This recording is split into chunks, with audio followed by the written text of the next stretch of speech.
Hey, I'm Andy, and today I'll be showing you the plank replacement method for our rigid core floating floor. This same method can be used for both planks and tiles. Please take a moment to review the tools needed for the project.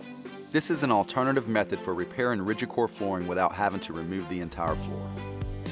Use a straight edge and a marker to make an X on the damaged plank, stopping about a ½ inch short of each corner. Protect the surrounding planks with removable blue or green painter's tape. Using a piece of flooring, set the correct blade depth on your circular saw, following the product safety and usage instructions. Cut along the X with the circular saw, stopping approximately a ½ inch from the corners. Once finished, use a suitable vacuum to clean the area and then remove the painter's tape.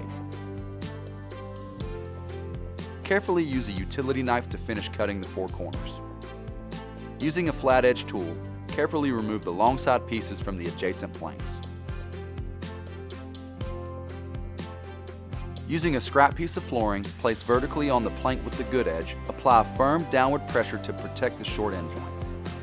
Now wiggle the end piece back and forth to disengage the short end joints and discard. Do not pull the piece upward, as this will break the end joint.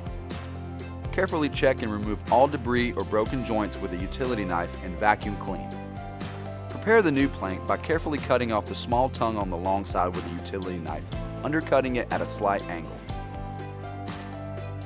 Next, remove the small locking nub from the extended locking mechanism of the replacement plank.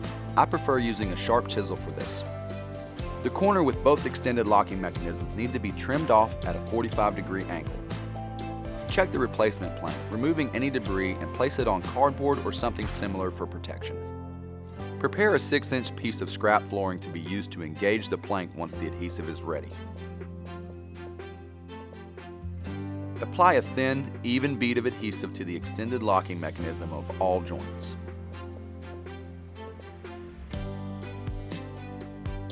Starting with the trimmed corner, slide the extended long side at an angle into the joint of the adjacent plank, while pushing the short end joint together. The plank should now be on a slight angle with the short end and a portion of the long side partially engaged.